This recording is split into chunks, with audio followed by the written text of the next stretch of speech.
no las costumbres de las naciones.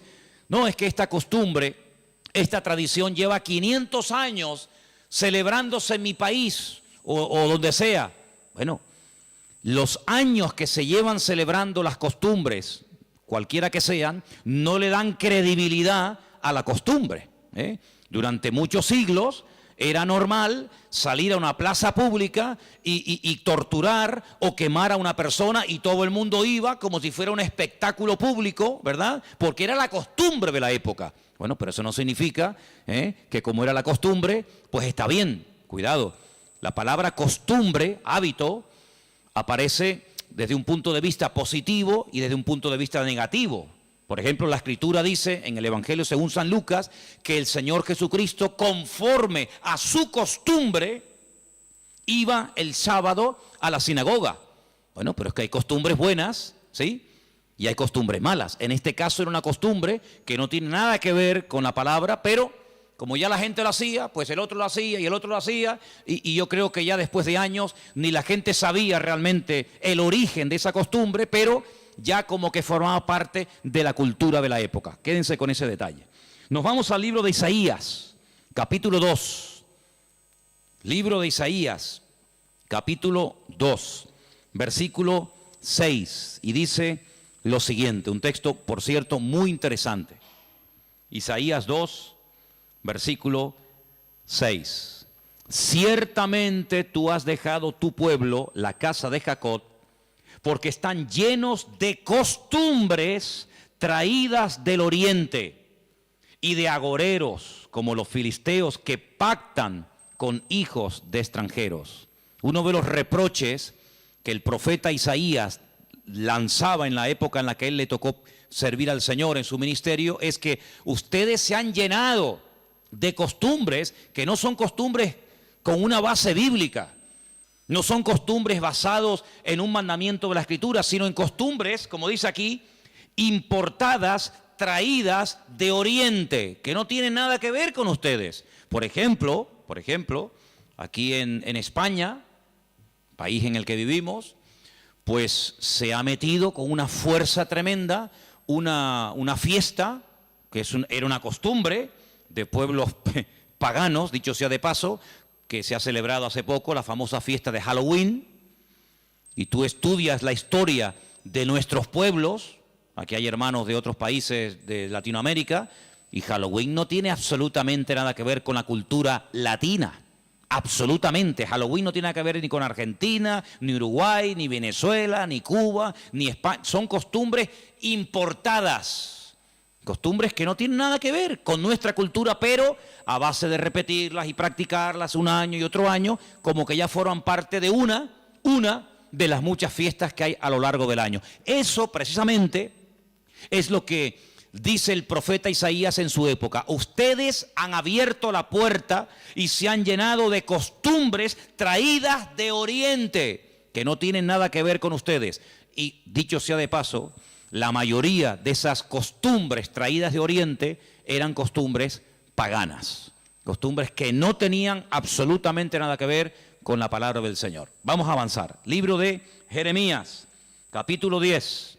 Jeremías, el capítulo 10, leemos lo siguiente, versículo 3. Jeremías 10, versículo 3. Miren qué texto tan interesante. Porque las costumbres de los pueblos son, ¿qué dice ahí? Vanidad. Vanidad de vanidades, decía el predicador. Las costumbres de los pueblos son vanidad. Y ahora habla acerca de la idolatría, que era una de las costumbres, no del pueblo de Dios, sino de los pueblos paganos. Ahí la palabra pueblos es la palabra goyín. La palabra goyín significa naciones. Cuando se habla de Israel, se menciona Israel, para que no haya género de duda. Pero cuando se habla de naciones paganas, naciones extranjeras, naciones, digamos, no adoradoras del Dios vivo y verdadero, se les llama goyín, se les llama naciones. Y en este caso dice, las costumbres de esas naciones, de esos pueblos, son todas absolutamente vanidades. Quédense con eso. Vamos a leer un versículo en Ezequiel, profeta Ezequiel, un libro que no sé por qué no se suele leer mucho, pero tiene textos y historias muy interesantes. En el capítulo 11 de Ezequiel, el capítulo 12, dice así: sabréis que yo soy el Señor, porque no habéis andado en mis estatutos, ni habéis obedecido mis decretos, sino que según las costumbres de las naciones que os rodean, habéis hecho. Las costumbres de las naciones que les rodean, esas son las que ustedes están practicando. No los estatutos, ni decretos, ni fiestas, ni celebraciones que nuestro Dios ha ordenado en su palabra, sino que todo lo contrario. Hay momentos, y ustedes seguramente han leído esos pasajes, donde los profetas, tratando de convencer, de sacudir al pueblo de Israel, les decían: a ver, vamos a ver, díganme ustedes un pueblo, una nación que haya cambiado sus dioses, que hayan dejado sus idolatrías por nuestro Dios. Ninguno, ninguno. Los egipcios, mira que vieron milagros los egipcios, porque las famosas 10 plagas de Egipto eran milagros, eran demostraciones del poder de Dios, ¿sí o no? Totalmente. Dejaron los egipcios, al convencerse de que sus dioses no servían para nada, que hicieron el ridículo. Dejaron los egipcios su idolatría para creer en el Dios de los hebreos, en el Dios de Moisés, ¿sí o no? Para nada. Es más, cuando salen de Egipto, ¿qué hace el faraón? Vamos a perseguirlos, vamos a atraparlos y llevarlos otra vez a Egipto para que sean nuestra mano de obra. No se convirtieron, no se arrepintieron. Y mira que vieron la gloria de Dios, un río lleno de sangre. Bueno, eso es algo tremendo. Cruzaban la calle y allí la gente tenía luz y alegría y vida. Y a este lado, muerte, los animales se morían llenos de úlceras, llenos de llagas, miseria, pobreza, muerte. Oiga, aquí hay una diferencia. Esta gente pinta con sangre de cordero las puertas de la casa y no se muere nadie. Y nosotros, los poderosos egipcios, incluido el faraón, se mueren todos los primogénitos. ¿Te parece poca diferencia? Y así podríamos hablar de otras, ¿verdad? Se convirtieron, dejaron su idolatría por el Dios de Abraham, de Isaac y de Jacob. No. Daniel, en Babilonia, ¿cuántas veces vieron la gloria de Dios a aquella gente? Vieron a Daniel sobrevivir toda una noche y no ser atacado por los leones cuando lo metieron en el foso. ¿Se acuerdan, sí o no? Vieron a aquellos 3 jóvenes que les habían cambiado el nombre, que no se quemaron dentro del horno de fuego. ¿Cambiaron? ¿Recapacitaron? Ninguno. Dice, ¿cómo es posible que ustedes habéis podido comprobar que ninguna nación ha dejado sus dioses, su paganismo, para creer en nuestro Dios, y sin embargo ustedes sí lo han hecho? Dejaron al Dios vivo y verdadero para adorar a Moloch, a Milcón, a Astaroth, a Acera, a Baal. ¿Cómo puede ser eso? Pues eso fue lo que pasó. Ellos cambiaron al Dios verdadero por aquellos dioses, y dice el profeta Ezequiel en este pasaje: todo eso que habéis hecho son las costumbres de las naciones que les rodean, pero ustedes, en vez de influenciarles a ellos, que ellos se conviertan a ustedes, ha pasado todo lo contrario. Ustedes se han terminado convirtiendo a ellos. Han adoptado su forma de vivir, su forma de adorar, su forma de cantar, su forma de comportarse. Y esto es algo realmente increíble, porque esto no ha pasado nunca, nunca en la historia de la humanidad. Una nación ha dejado el paganismo, ha renunciado 100% a toda esa mentira y ha abrazado la fe única y verdadera. Sin embargo, ustedes tenían al verdadero y lo han abandonado. Otros profetas utilizaban el término han adulterado, han sido infieles a vuestro Dios para adorar ¿a quién? Al Dios de las moscas, al Dios de los excrementos, como hay por ahí un Dios también en la Biblia que se llama el Dios de los excrementos, para adorar a las criaturas en vez de adorar al Creador. Increíble, increíble. Entonces, los profetas que hemos leído, Jeremías, Isaías, Ezequiel y también en el libro de Jueces, dicen que todo eso, esas costumbres, son todas vanidades.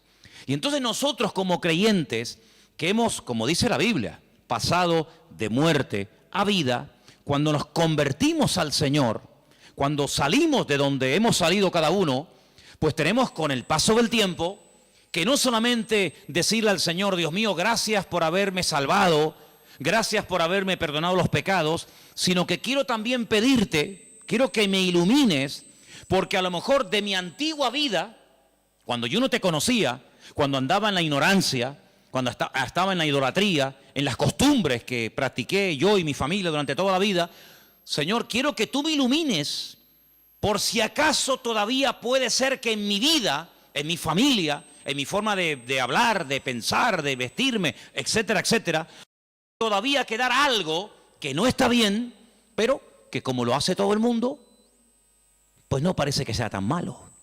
Porque si os dais cuenta, hermanos, hay cosas que se hacen hoy en día que están mal. Pero sin embargo, como las hace todo el mundo, no se ven mal. Por ejemplo, a mí una de las cosas que me llama la atención, cuando voy a lo mejor a algún supermercado, es que de un tiempo a esta parte, en la parte donde está todo lo que es los puros y los cigarrillos y todo esto, es increíble. ¿Os habéis dado cuenta lo que ponen como advertencia en las cajas de cigarrillos? El cigarrillo mata, el cigarrillo produce enfermedades pulmonares, cáncer y esto y lo otro. Pero ¿quién hoy en día iría por la calle poniéndole una multa a una persona por fumar? Nadie. ¿Por qué? Porque como lo hace todo el mundo, ya forma parte de una vida normal, pues no se ve tan mal. Pero cuidado, el que lo haga mucha gente no significa de que esté bien, ¿sí o no? Entonces puede ser que a lo mejor algunos de ustedes en algún momento se ha sentido, perdonen la expresión, como un bicho raro en su puesto de trabajo, con los amigos, con la familia, con los vecinos, ¿sí o no? Porque resulta que todo el mundo ve bien, pues ciertas y determinadas cosas que cuando vamos al manual, cuando vamos a la palabra de Dios, resulta que no solamente están mal, sino que incluso son pecado y abominación ante los ojos de Dios. Vaya usted a una manifestación de miles y miles y miles de personas a favor del aborto y párese en esa marcha y diga que el aborto es un crimen, que es un asesinato y que eso es una abominación delante de Dios. ¿Lo matan? ¿Sí o no? ¿Lo matan? Párese usted en una manifestación donde están llevando a una virgen, a un patrón, a un santo y diga, ¿pero qué estáis haciendo? Si nuestro Dios prohíbe todo esto, si eso es abominación delante de nuestro Dios, si en la base mínima, que son los 10 mandamientos, ya se prohíbe categóricamente todo esto, ¿te matan? ¿Por qué? Porque es que esto se ha practicado. Y claro, después ves ahí al alcalde, y ves al teniente alcalde, y ves al concejal de no sé qué, y ves a fulanito de tal, y incluso al rey, y ves a la reina, y ves a la... Entonces parece que como que no está tan mal, porque lo practica mucha gente. Y quiero decirte, querido hermano, que en algún momento de tu vida puede ser que tú te sientas como que vas contracorriente, como que la gente como que no te entiende y como que tú estás en otra frecuencia, en otra onda, y es como algo imposible de que lleguen a un entendimiento. Pero al fin y al cabo yo pregunto, hermanos, ¿nosotros a quién tenemos que agradar? ¿A quién tiene que agradar usted? ¿A nuestro Dios, sí o no? Bueno, pues si por agradar a Dios me pongo en contra de la familia, ¿estás dispuesto a pagar el precio? ¿Para qué te vas a bautizar? Con la edad que tú tienes. Si a ti ya te bautizaron tus padres cuando eras pequeñita, no lo pueden entender. Pero saben, hermanos, nosotros, repito, primero a quien tenemos que rendir cuentas a nuestro Dios. Y en segundo lugar, tarde o temprano, como dije el domingo pasado, la fe. Y cuando hablo de la fe, yo no me refiero solamente a la creencia, sino me refiero, cuando hablo de la fe, también aglutino nuestro estilo de vida. Porque nuestra fe es un estilo de vida. Somos diferentes, ¿sí o no? Somos diferentes. Somos diferentes a la hora de hablar, a la hora de pensar, a la hora de reaccionar ante una situación. Somos diferentes, lo queramos reconocer o no, somos gente diferente. Eso incluye también el concepto fe. No solamente que creo en un Dios, en un cielo, en un infierno, en la Biblia como palabra de Dios, sino que la fe me lleva a una serie de cambios. Bueno, pues en ese paquete de mi estilo de vida, yo tengo que pararme y decir, lo que estamos haciendo forma parte de una base bíblica o de costumbres que se han ido traspasando de padres a hijos, de generación en generación, y yo, como he formado parte toda la vida, evidentemente, de este sistema de vida del mundo, pues las he incorporado como algo normal, pero nunca me paré a preguntarme si lo que yo estaba practicando, si lo que yo estaba creyendo era de Dios o era algo totalmente antibíblico. ¿Quién te convenció a ti? ¿Cuándo te diste cuenta de que adorar imágenes no era de Dios? Algunos de ustedes lo hicieron toda la vida. Pero llegó un momento en el que dijiste, esto no es de Dios, ¿sí o no? El que fue ladrón, el que fue drogadicto, el que practicó la prostitución o cualquier otro pecado. Hay un momento en la vida en el que a la luz de la Escritura, oyendo los mensajes, las predicaciones, leyendo la Biblia, el Espíritu, ¡pam!, te golpeó, ¿sí o no? Te tocó y dijiste, que va, yo no puedo seguir por este camino. Y cuanto más profundices en la Biblia, cuanto más profundices en la palabra, te das cuenta de que uno tiene que cambiar en todo, en todo. Forma de hablar, a veces, ¿por qué no decirlo?, hasta en la forma de vestir, ¿sí o no? Hombre, vamos a ver, si por ejemplo una chica que está ejerciendo la prostitución esta tarde se convirtiera al Señor, seguramente la forma como esa chica se viste, que está diseñada para seducir, para atraer, para llamar la atención, pues cuando esa chica se convierta al Señor, lo más probable es que el Espíritu le ponga en su corazón que la forma como viste, pues es una forma que tiene una finalidad, pero que esa finalidad en absoluto la tengo que llevar a cabo en un culto. Por lo tanto, seguramente en un momento determinado el Señor le pondrá en su corazón, oye, vístete un poco más decentemente, más ¿sí o no? Seguramente que sí. Y el que toda la vida ha estado robando o toda la vida ha estado haciendo daño, seguro que el Espíritu le va a hablar en ese área de su vida. Pero luego hay otras cosas, como hemos leído, costumbres, que como que no las vemos tan mal.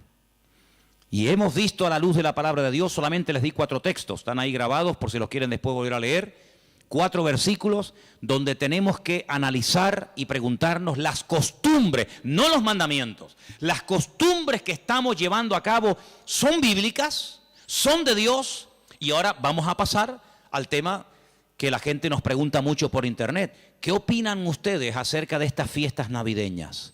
¿Puede un cristiano? ¿No puede un cristiano? ¿Está bien esto? ¿Está bien aquello? Bueno, lo primero que tenemos que partir de la base es la siguiente. Nadie, absolutamente nadie, desde que el cristianismo o desde que Cristo vino a este mundo, y mira que lo han intentado, nadie sabe exactamente el día en el que nació el Señor Jesucristo. Nadie. A lo largo de la historia se ha especulado, incluso si ustedes se meten a estudiar este tema, incluso algunos llegaron a predicar y a enseñar en sus respectivos congregaciones o ministerios que Jesús nació entre marzo y abril. Otros entre septiembre y octubre. Y así diferentes opiniones. Por lo tanto, partimos de la base de que, lógicamente, el Nuevo Testamento, porque el Antiguo no te lo va a decir, porque no había nacido, el Nuevo Testamento en ninguna parte te dice exactamente el día en el que el Señor Jesucristo nació. Nadie sabe absolutamente nada. Sí sabemos que murió en una época en la que los judíos estaban celebrando una fiesta llamada la Pascua. Sí sabemos que hay una fiesta que nosotros la conocemos como Pentecostés, que su nombre original es Shavuot, la fiesta de las semanas, que el Señor la utilizó para que en ese día concretamente, pues aquel grupo que había en aquella casa fueran llenos del Espíritu Santo. Eso sí lo sabemos. También podemos saber con exactitud que el Señor Jesucristo, la noche que fue entregado y en ese lapsus de entre una hora y otra, y fue a ser crucificado, se estaba celebrando la fiesta de los panes sin levaduras que se unía a la de la Pascua. Todo eso está clarísimo. Y sabemos pues cuándo hay que celebrar la fiesta de la Pascua y la fiesta de Pentecostés y la fiesta de los tabernáculos. Todo eso lo sabemos porque está estipulado en la Biblia. Y te dice, contarás desde tal día a tal día, tanta semana. ¡Pum! Y eso es matemático. Pero en cuanto al nacimiento de Cristo, la Biblia no nos da ninguna información exacta de cuándo nació. ¿Por qué? Porque en nuestra concepción, entre comillas, cristiana, cometemos un gravísimo error. Y es que Jesucristo nació en un contexto judío, no en un contexto cristiano. Jesús nunca fue a ninguna iglesia evangélica. Él toda la vida fue a sinagogas. Jesús nunca practicó costumbres cristianas. Las costumbres que él practicó, y su padre y su madre y sus antepasados, eran costumbres judías, ¿verdad? Por lo tanto, para nosotros se comienza a contar desde el nacimiento del niño y dice, bueno, el niño nació el 2 de octubre. Pues al año que viene, el día 2 de octubre, el niño cumple un añito. ¿Sí o no? En la mentalidad judía no se cuenta el tiempo así. En la mentalidad judía, en el momento en el que la mujer sabe que está embarazada, en el que la mujer sabe perfectamente que sí o sí está embarazada, ahí se empieza a contar. No a partir del nacimiento a los 9 meses, ¿me entendéis? Por lo tanto, ya empezamos mal. Es como, por ejemplo, cuando nosotros decimos, bueno, ahora mismo aquí en Tenerife tenemos las 8 en punto de la noche. A las 12:01 será día viernes. Eso según nuestro calendario, según nuestra cultura, según la Biblia, ya es viernes. ¿Por qué? Porque en cuanto cae el sol y ya se puede ver, aunque sea una sola estrella en el firmamento, automáticamente ya estamos al día siguiente. Entonces dice, entonces todo es al revés. Bueno, hay que saber estas cosas. Nuestro calendario gregoriano, inventado, mandado a hacer por un papa, tiene 365 días. El calendario bíblico tiene 360 días. Otro dato a tener en cuenta. ¿Qué te parece? Y así podríamos contar cantidad de detalles que cuando uno va a la palabra, uno tiene que conocerlos. Porque si no, ya estás partiendo equivocadamente. Y entonces decimos, el nacimiento del niño marca el momento de su nacimiento y de su próximo cumpleaños. Te vuelvo a repetir, la vida en la cultura judía, en la cultura hebrea, se cuenta a partir de la concepción, no a partir del nacimiento. Ahora bien, tengo aquí algunos datos que les voy a leer en esta tarde, que son muy interesantes, pero primeramente quiero decir lo siguiente. No sabemos la fecha exacta del nacimiento de Cristo. No hay ni un solo ejemplo, ni uno solo. Si alguien sabe de alguno, por favor que lo diga ahora, o calle para siempre.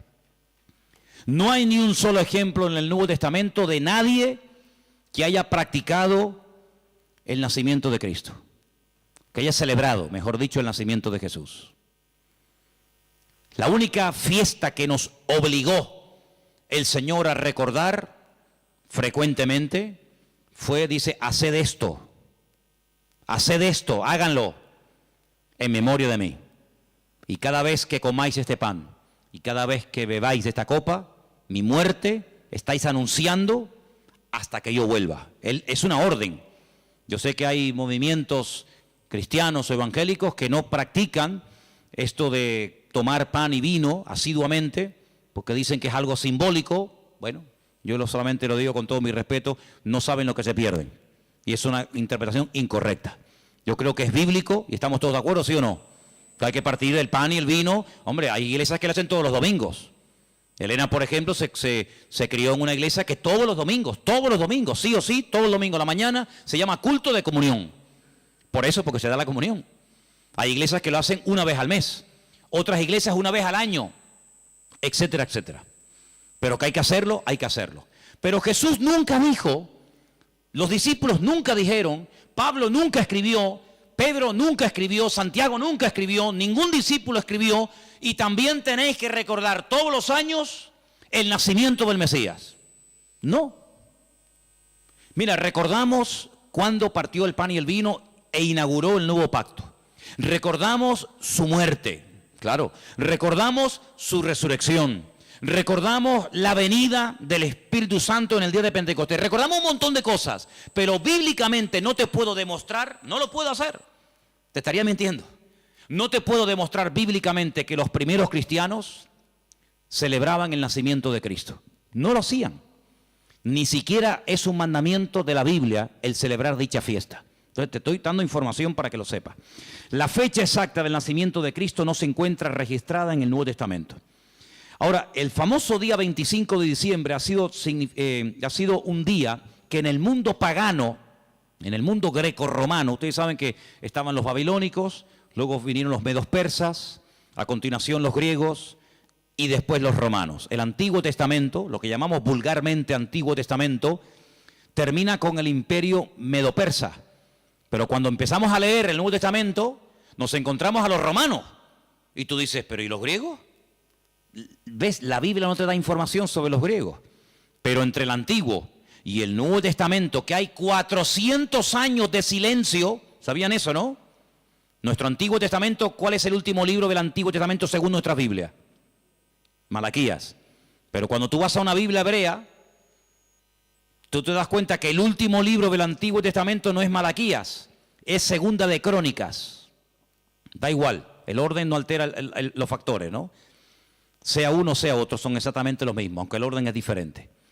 Pero cuando se termina de escribir, cuando el último profeta del Antiguo Testamento terminó su mensaje, supongamos que fuera Malaquías, hasta que encontramos al siguiente profeta predicando. ¿Y quién fue el siguiente profeta entre el Antiguo y el Nuevo predicando? ¿Quién fue?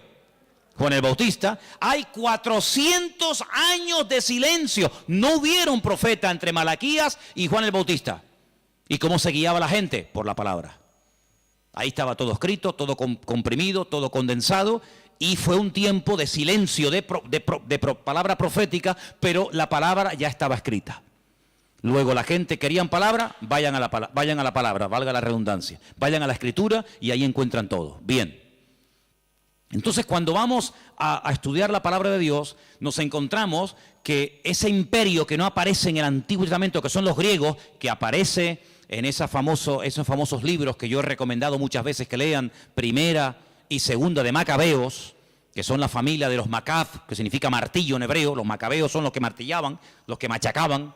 Y en estos días en Israel se está celebrando una fiesta que no tiene una base, vamos a decir, bíblica, sino es un mandamiento bíblico el cumplirla, vaya, pero que es una fiesta que en estos días ya se está celebrando, y les voy a demostrar que Cristo la celebraba, aunque no era mandamiento, Él la celebraba, y es una fiesta que se llama la fiesta de Hanukkah.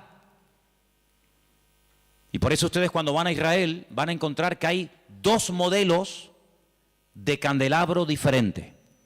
Está el famoso menorá, que tiene 7 brazos, y después se encuentran la Hanukkía.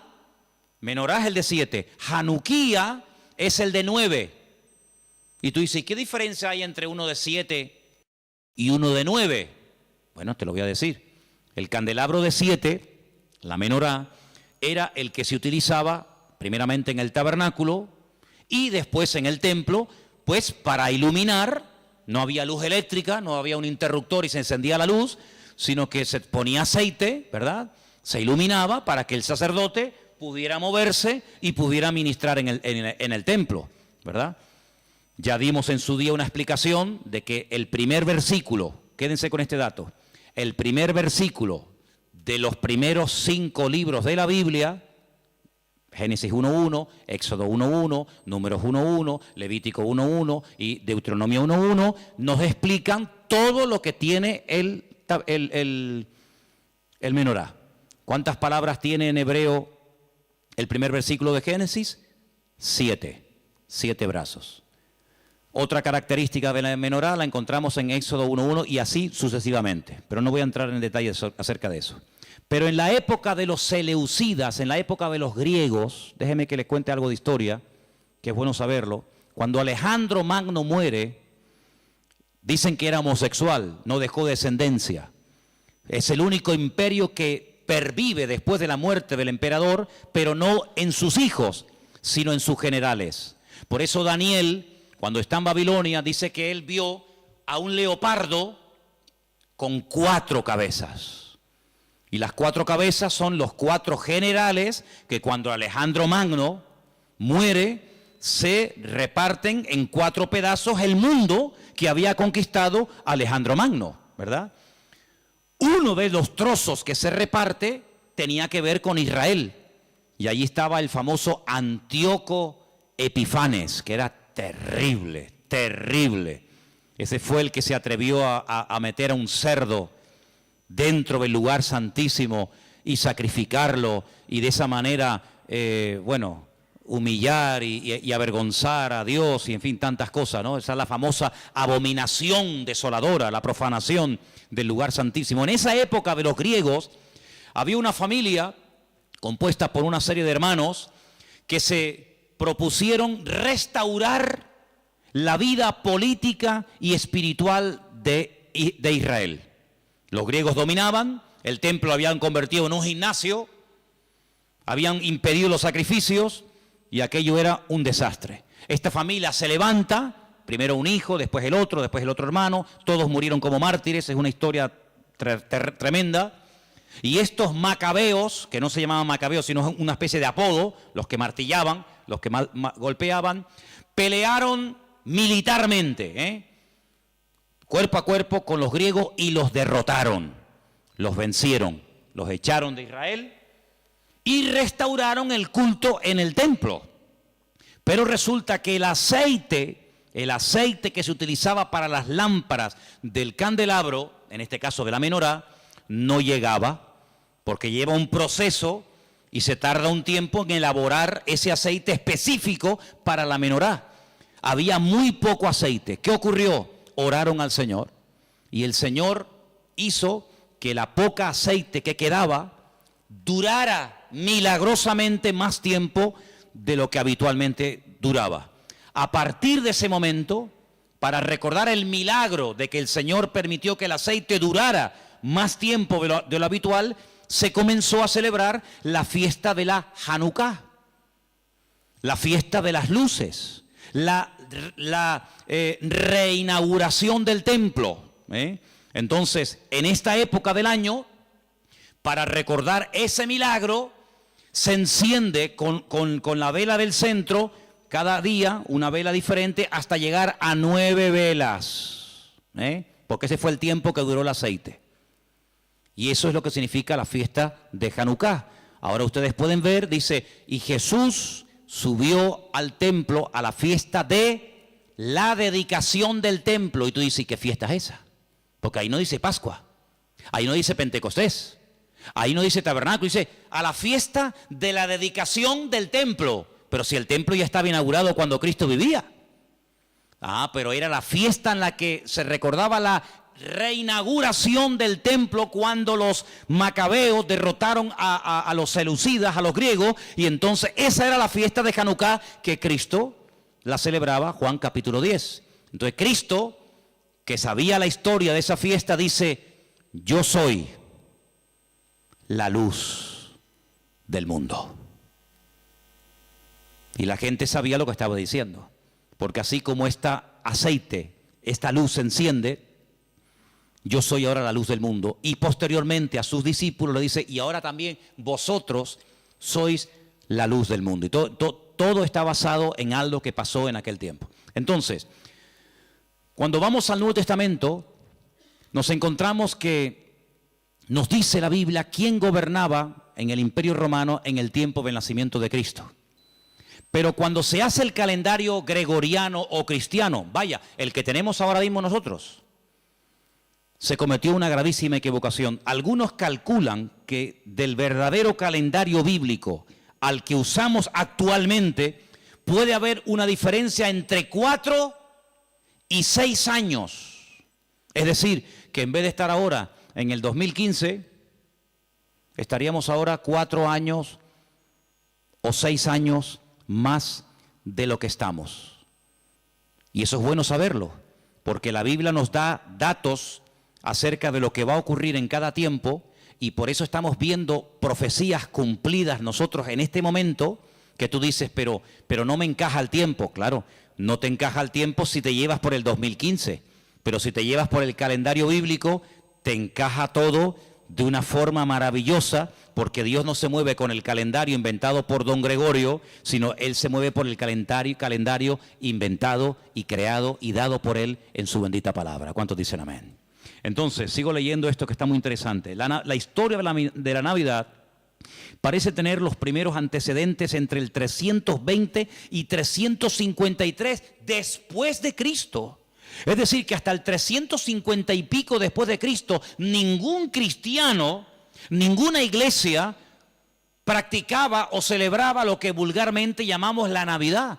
Durante más de 300 y pico de años, esto no existía. ¿Qué te parece? Yo dije un día que si ustedes quieren ver la transformación terrible que experimentó el cristianismo, tienen que leer detenidamente lo que pasó en el Concilio de Nicea. Ahí en Google, se meten, Concilio de Nicea, estudien, lean lo que allí pasó. El cristianismo del 300 para atrás era diferente al cristianismo que se vive hoy en día del 300 y pico hasta nosotros. Todo cambió, hermanos, todo cambió. Entonces fue en esa época, en ese tercer siglo, cuando se comenzó a decir que Cristo había nacido el 25 de diciembre. ¿Por qué? Porque era la fiesta, era el día más pagano del año. Se celebraba el culto al dios Saturno, y el dios Saturno era el dios de las cosechas, y era un día de celebración, pero de celebración pagana, de sacrificios en agradecimiento al dios Saturno.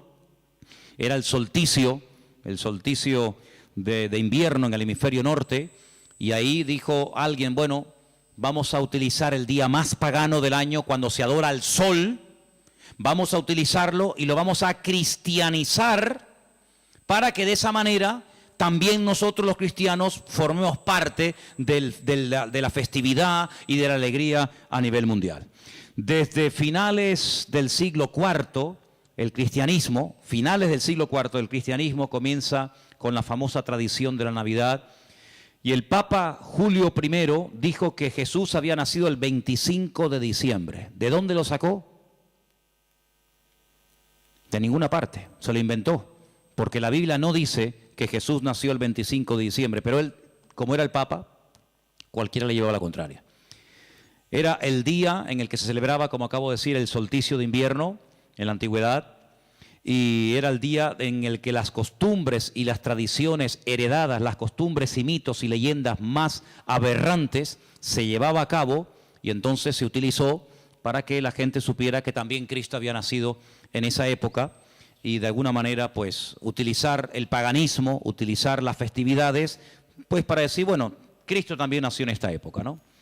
En el año 540, un monje llamado Dionisio, cuyo apodo era el Exiguo, en el cálculo de las fechas propició la fijación de una fecha errónea en cuanto al nacimiento de Cristo. El error incluso hasta en el año, porque se cree que Jesús nació 4 o 6 años antes de lo que realmente esta gente decía. El tema de las fechas, ya hemos dicho, es algo muy controvertido, pero al final se llegó a la conclusión de que Cristo había nacido en esa época, y los cristianos comenzaron a practicarlo como parte de la cultura o de la tradición.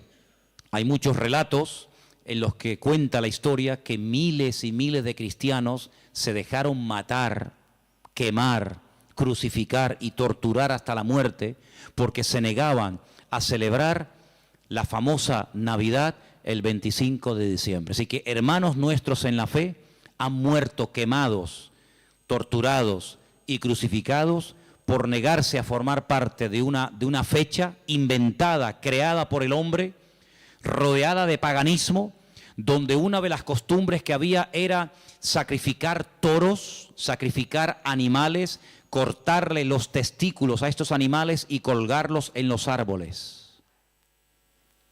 De ahí viene la famosa costumbre de colgar bolitas en los árboles, de la costumbre pagana de aquellos degenerados griegos y romanos que hacían este tipo de ofrendas y de sacrificios a sus dioses, y de ahí pasó. Luego se prendía fuego al árbol, pero claro, prender fuego al árbol, pues es, en una casa particular es una temeridad, y entonces a alguien con el paso del tiempo se le ocurrió ponerle un montón de luces para que represente aquel fuego, que evidentemente no se puede hacer hoy en día por sentido común, pero entre las bolitas y el fuego que se pone, las luces que se pone, pues es lo más parecido aquellas bolitas que se ponían colgadas en los árboles, y al mismo tiempo las luces representan el fuego, que por cuestiones obvias no se pueden poner hoy en día. Así que Jesús no nació el 25 de diciembre, pero escuchen esto porque es muy interesante. La explicación más consistente de los historiadores es que el origen de la Navidad se tomó entre el siglo III y IV, ya lo hemos dicho, ¿verdad? El porqué de la elección de esta fecha, bueno, se relaciona con la necesidad de la reciente oficializada religión cristiana de imponerse sobre las tradiciones de los cultos paganos romanos.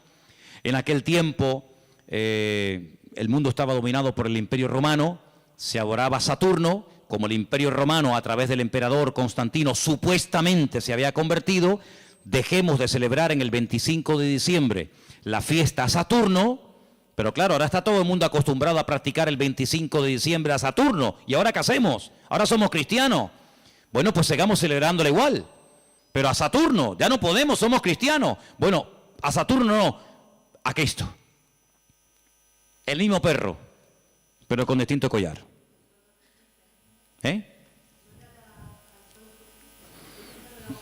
Adoraban al sol. Sí, ellos pueden decir misa.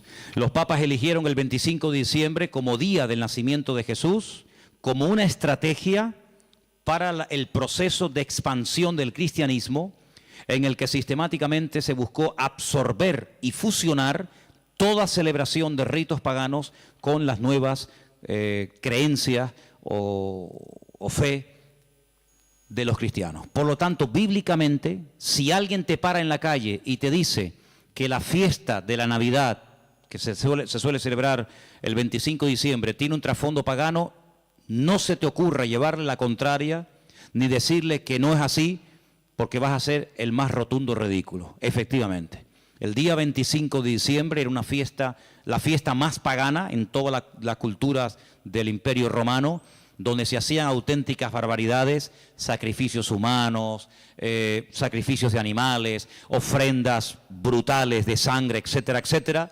Como supuestamente, repito, el Imperio Romano dejó el paganismo y abrazó la fe cristiana que había perseguido durante más de 300 años, pues ahora ¿qué hacemos? Ahora nos encontramos con un dilema. Bueno, lo solucionamos fácilmente. Seguimos manteniendo el día, seguimos manteniendo las costumbres de dicho día, ¿vale? Seguimos celebrando todo exactamente igual, pero en vez de a Saturno, en vez de a divinidades falsas, pues la celebramos a Dios y total, aquí no ha pasado absolutamente nada. A base de repetir y de repetir y de practicar, un siglo, otro siglo, una generación, otra generación, nos hemos puesto hoy en día en el año 2015, aparentemente después de la era cristiana, y resulta que hemos abrazado unas costumbres y unas prácticas que nosotros no lo hacemos con ninguna mala intención, ¿no? Nosotros no lo hacemos porque creemos en el paganismo, ni mucho menos, pero sin darnos cuenta estamos practicando y celebrando y haciendo cosas que tienen un trasfondo totalmente pagano, pero después queremos que los paganos cambien cuando los paganos lo que han hecho es que nos han cambiado a nosotros. Y se han metido en nuestras casas, y se han metido en nuestras costumbres, y se han metido en nuestro vocabulario, y hemos visto, no de ahora, de hace ya muchos años, que en estos días, que teóricamente, vamos a decir, ha nacido el Señor, que no es así, ya lo hemos demostrado, pero que teóricamente teníamos que celebrar su nacimiento, resulta que se ha convertido en una fiesta, ¿de qué? De despilfarro, de derroche, de negocio, donde después se habla de la famosa cuesta de enero, porque la gente empezó a regalar y a comprar y a regalar y a comprar, a regalar y a comprar cosas que después en enero se arrepienten o no usan o quieren cambiar, y después resulta que ya el año, en vez de empezarlo libre de deudas, ya lo empiezan con más deudas, aparte de las que ya tenían del año anterior. ¿Por qué? Porque la fiesta así lo requiere. Porque si no le regalamos al abuelito, y si no le regalamos nada al niño, y si no le regalamos nada a la abuelita, o al tío, o al papá, o al sobrino, pues como que es una falta de educación, y como que falta el amor en la familia, y como que todos nos hemos vuelto locos, y nos hemos fanatizado, porque ahora somos cristianos. No, mi hermano, aquí no nos hemos vuelto locos, sino que ¿sabe lo que pasa? Que el conocimiento confronta. Y el conocimiento compromete. Por eso hay gente que dice, yo prefiero no saber nada y seguir en la ignorancia. Pero ¿sabes qué? Cuando estamos en Cristo, estamos obligados, estamos comprometidos con la verdad. Y la verdad nos hará libres en la medida, no es como un botón, la verdad os hará libres. Eso no cuesta nada decirlo. La verdad nos hará libres siempre y cuando interioricemos y practiquemos la verdad. Porque yo puedo conocer la verdad, pero la verdad si no la vivo, si no me la aplico, si no la practico y si no la interiorizo, la verdad simplemente no hace absolutamente nada. No es como un amuleto. ¿Cuánta gente ha comprado antaño la Biblia? ¿Cuántos hogares tenían un pedazo de Biblia enorme y la tenían ahí en la estantería? ¿Por qué? Porque, hombre, es la palabra de Dios. Pero es que la palabra de Dios no es un amuleto. No es como el que pone una herradura. No es como el que pone una ristra de ajos. No es como el que recurre a un amuleto, que los hay en todas las religiones. Los judíos también tienen un montón de amuletos, ¿eh? No se pueden ustedes imaginar. La famosa segulá y tantos amuletos creados y diseñados y vendidos y bendecidos por los rabinos para protección del mal de ojo, para protección de no sé qué, para protección de los malos espíritus. En todas las religiones siempre ha habido amuletos, pero la verdad, la Biblia no es un amuleto, es un estilo de vida que nos lleva a comprometernos y nos lleva a decir, Señor, perdóname, porque he estado creyendo y practicando y encima enseñando y transmitiendo una mentira, creyendo que es una verdad. Y no hay nada peor que creer que algo de mentira es una verdad y yo la practico en mi vida. Hermanos, en estos días, generalmente en todas las iglesias, incluido esta, suele ocurrir algo muy común. Y es que, por ejemplo, lo notamos, ¿no? Y no es que llevemos un control excesivo del tema, pero les cuento la realidad. Muchísimos creyentes se gastan el dinero que tienen y el que no tienen, y se olvidan muchas veces de lo que tenían que haber apoyado con su dinero a la obra de Dios. ¿Por qué? Porque hay que comprar regalos a todo quisque, y hay que tirar la casa por la ventana. Y si nos vamos a la noche a la cama sin tener toda la mesa llena de comida, como que no hemos celebrado Navidad. Y yo pregunto, imaginémonos por un instante, que no es así, pero trabajemos con la hipótesis. Bueno, vale, nació el 25 de diciembre, vale, perfecto. Si realmente nació el 25 de diciembre, ¿a quién tendríamos que celebrar la fiesta? Me imagino que al Señor. Pero nosotros somos tan listos que nos hacemos la fiesta para nosotros. Y tendríamos que traerle regalos a Él. ¿Cómo? Bueno, pues ¿qué le hace falta a la iglesia? Pintarla. Yo regalo este año la pintura. Si el cumpleaños del Señor y esta es la casa del Señor, ¿qué le hace falta a la iglesia? Más sillas, yo las regalo. Pero no hacemos regalos al que cumple años, teóricamente, sino que nos hacemos regalos a nosotros. A papá, a mamá, al tío, al sobrino. Y yo digo, bueno, ¿el cumpleaños de quién es? ¿Tuyo?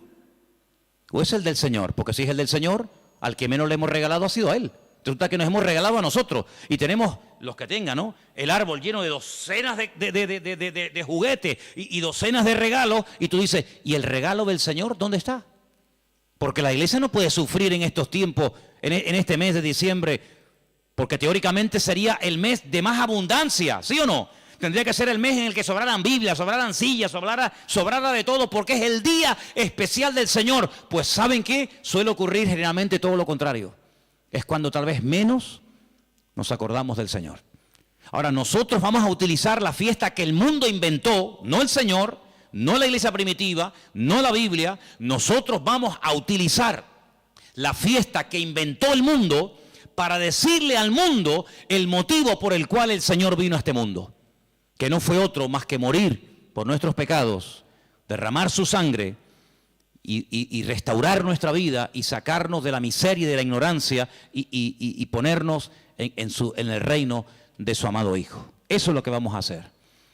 El mundo que celebre lo que quiera. No es un tiempo para derroches, ni despilfarro, ni borracheras. No es un tiempo para trasnochar y tirar la casa por la ventana y parece que si no le regalo un suéter o un pantalón o una camisa, fulano se enfada y me mira, pues que me mire como quiera, pero no es un tiempo para nosotros. Tendría que ser en todo caso un tiempo de más oración, de más compromiso, de más reuniones, de más entrega. Tendría que ser eso si verdaderamente nació en esta época, tendría que ser eso, pero lamentablemente vemos que no lo es. Y entonces, amados hermanos, resumiendo un poco todo esto, ¿qué vamos a hacer nosotros? Vamos a decirle al mundo, claro, nosotros creemos que Él vino. ¿Cómo no lo vamos a creer? Nosotros creemos que Él nació y que Él vivió en esta vida y que Él murió y que Él resucitó y que digan lo que quieran, pero vino con propósito, vino con un objetivo, no vino para entretenernos, no vino para que ahora en diciembre tiremos la casa por la ventana, luego en abril, marzo, abril, volvamos a recordar toda la tragedia de la sangre, de la muerte, de Pilato, de la crucifixión, de la tumba, de los latigazos, etcétera, etcétera, y el resto del año. No, hermano, no vamos a dejarle al mundo que nos diga cuándo y dónde tenemos que celebrar lo que tendríamos o no que celebrar. ¿Qué es lo que tenemos que celebrar? Lo que dice la Biblia. Haced esto en memoria de mí. Ahí tienes ya un ejemplo.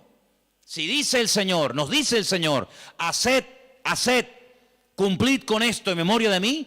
Bueno, ahí tenemos una obligación, pero en ninguna parte mi Señor, nuestro Señor, ni a ti ni a mí nos dice, y una vez al año recuerden que el 25 de diciembre yo nací, porque dicho sea de paso, cuando Cristo nació, la palabra diciembre ni existía, porque ni ese mes existía cuando el Señor Jesucristo nació, sino que estamos hablando de términos y de palabras creadas, diseñadas e inventadas por los hombres. Y quiero que este año sea diferente. Debe ser diferente este año en nuestras casas.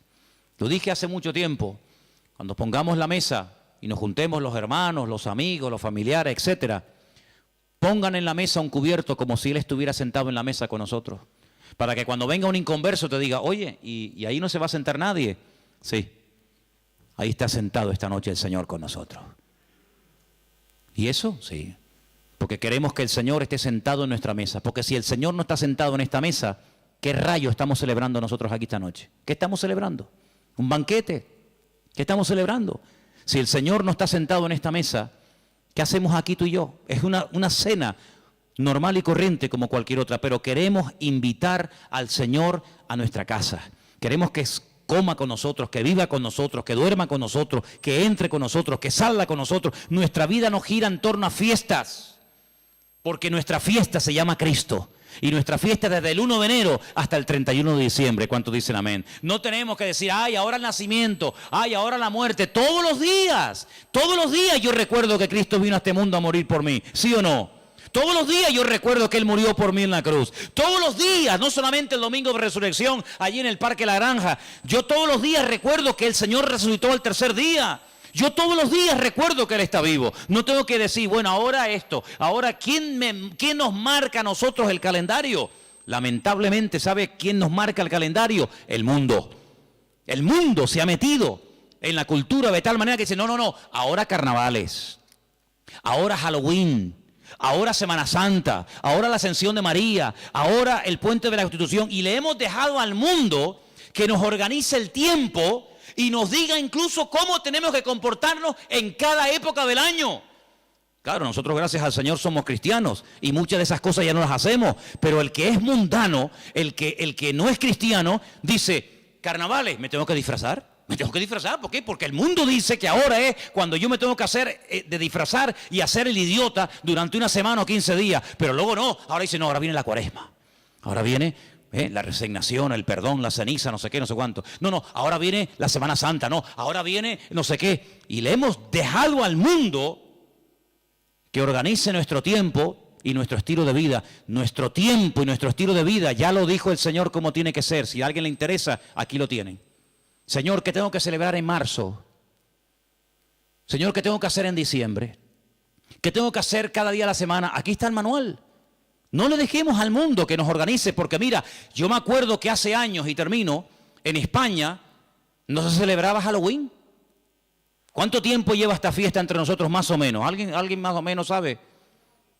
8 años. Bueno, 8 años. Y nosotros ya tenemos una edad. Luego, durante muchos años de nuestra vida, esta fiesta en España no se celebraba. Íbamos a un centro comercial en esta época de noviembre, creo que se celebra esta fiesta terrible, y no había ninguna calabaza, no había ninguna cosa de terror. ¿Por qué? Porque esta fiesta no se había introducido.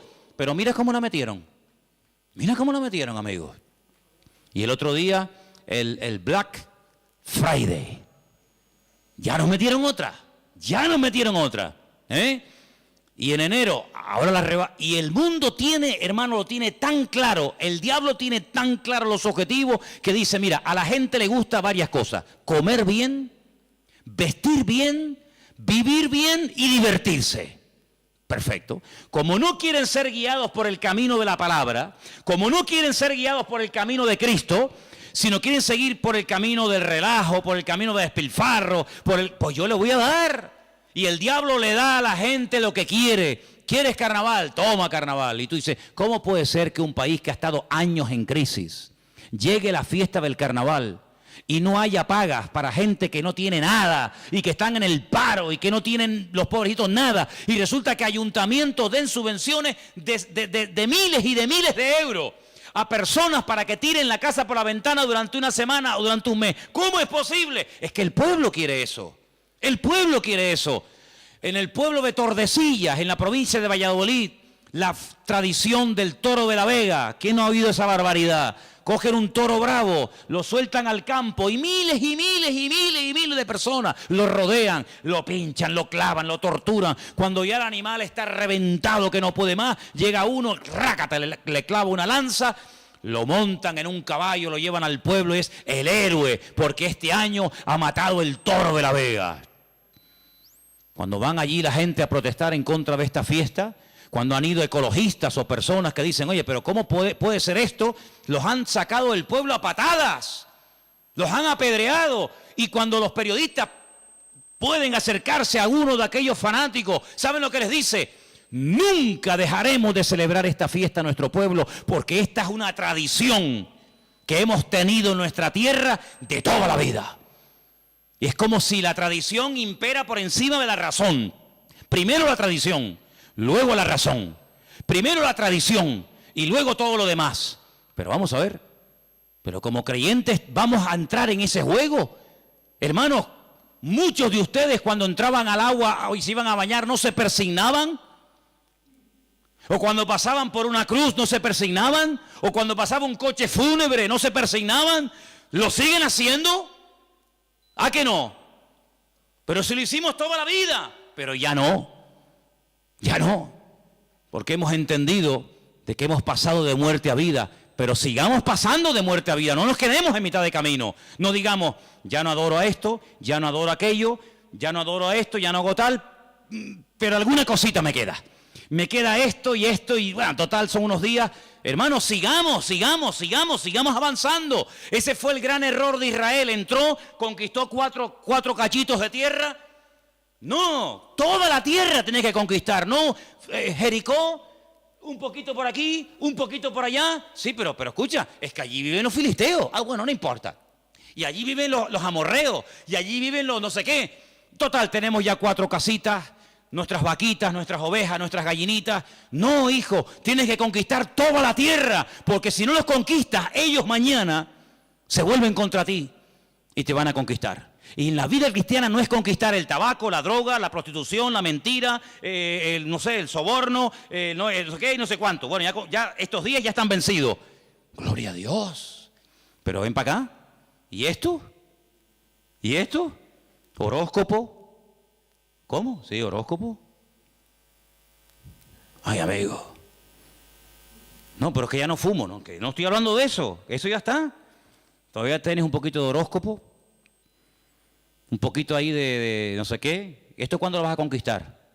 Lo que has conquistado no es excusa para no seguir conquistando lo que te falta. Es más, si has conquistado y superado cosas tremendas, te tienes que agarrar a eso y decir, Señor, como tú me ayudaste a conquistar y a vencer esto, que para mí era algo grande, importante, agárrate a eso y sigue practicando cosas, porque yo te voy a decir una cosa.